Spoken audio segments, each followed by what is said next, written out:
বাংলাদেশে শুরু হয়েছে ঈদ উল ফিতর উপলক্ষে ঘরমুখী মানুষের ঈদ যাত্রা। এবার সপ্তাহ জুড়ে অনলাইনে যারা ট্রেনের অগ্রিম টিকিট কাটতে পেরেছেন তারাই বুধবার যাত্রা করেছেন বাড়ির উদ্দেশ্যে। গত 24শে মার্চ যেসব যাত্রী বুধবারের অগ্রিম টিকিট কেটেছেন কেবলমাত্র তারাই কমলাপুর রেল স্টেশনে ভিড় করছেন। বুধবার সকাল থেকেই শুরু হওয়া বিশেষ ট্রেন যাত্রায় ইতিমধ্যেই ঢাকা ছেড়েছেন বহু মানুষ। তবে ট্রেনের শিডিউল বিপর্যয় ঘটেছে শুরুতে, নির্ধারিত সময়ে ছেড়ে যেতে পারেনি কোনো ট্রেন। ঈদ যাত্রায় ঢাকা বিমানবন্দর ও কমলাপুর রেল স্টেশনে নেওয়া হয়েছে অতিরিক্ত নিরাপত্তা ব্যবস্থা। স্টেশনে প্রবেশের জন্য করা হয়েছে আলাদা গেট। বাস দিয়ে নির্মাণ করা অস্থায়ী গেটের সামনে দাঁড়িয়ে দায়িত্ব পালন করেছেন রেলওয়ের নির্ধারিত কর্মকর্তারা।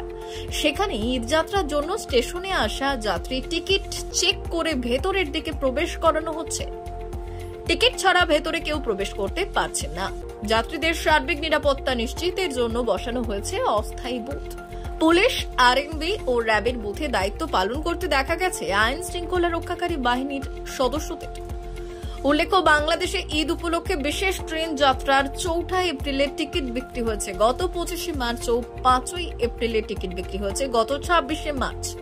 ঈদের আগে আন্তনগর ট্রেনের 7 এপ্রিলের টিকিট 28শে মার্চ, 8 এপ্রিলের টিকিট 29শে মার্চ ও 9 এপ্রিলের টিকিট 30শে মার্চ বিক্রি করা হয়েছে। এছাড়া চাঁদ দেখার ওপর নির্ভর করে 10, 11 ও 12 এপ্রিলের টিকিট বিক্রি করা হবে। যাত্রীদের অনুরোধে 25% টিকিট যাত্রা শুরুর আগে প্রারম্ভিক স্টেশন থেকে পাওয়া যাবে। ঢাকা থেকে হাবিবুর রহমানের রিপোর্ট, বিগ নিউজ।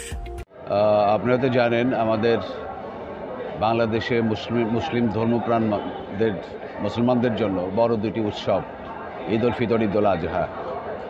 এটি এই মাসেই 10 বা 11 তারিখ অনুষ্ঠিত হবে। এই উপলক্ষে ঘরমুখী মানুষ তাদের ঢাকা থেকে ঘরমুখী মানুষ ফিরছে, ট্রেনে ফিরছে, কেউ বাসে ফিরছে। যদিও আমি এখন দাঁড়িয়ে রয়েছি বিমানবন্দর স্টেশনে, এখানে দেখবেন যে প্রচণ্ড মানুষের ভিড়। আর তার পাশাপাশি রয়েছে ট্রেনের শিডিউল বিপর্যয়। এই শিডিউল বিপর্যয়ের কারণে কিন্তু এই গরমে মানুষ অতিষ্ঠ অবস্থায় উপনীত হয়েছে। আমিও দেখেন কিভাবে ঘেমে একাকার হয়ে যাচ্ছি। গাড়ির টাইম যদি শিডিউল যদি ঠিক থাকতো, মানুষের ঈদ যাত্রাটা অনেকটা ভোগান্তি লাঘব হতো। যদিও মানুষের সংখ্যা এবার ঈদ যাত্রায় অনেক ভোগান্তি পোহাতে হবে। এই ট্রেনের বিপর্যয় রয়েছে, রাস্তাঘাটে সমস্যা রয়েছে। এই বিষয়গুলো সংশ্লিষ্ট কর্তৃপক্ষ থেকে যদিও বলা হচ্ছে যে তারা সর্বোচ্চ ব্যবস্থা গ্রহণ করছে, কিন্তু পথে বের হলেই দেখা যাবে দৃশ্যমান অবস্থায় আসলে কি পরিণত হচ্ছে। তা আমি মনে করি যে এই যাত্রাকে নির্বিঘ্ন করতে হলে ট্রেনের যে শিডিউল আছে শিডিউল বিপর্যয়টা রোধ করতে হবে এবং সঠিক সময়ে ট্রেন যদি যেতে পারে তাহলে হয়তো আমাদের এই যে ঘরমুখী মানুষ ঈদের আনন্দ করার জন্য ঘরমুখী মানুষের কিছুটা স্বস্তি মিলবে এবং তাদের ভিতরে যে সংখ্যাটা হচ্ছে এই সংখ্যাটা দূর হবে। ধন্যবাদ।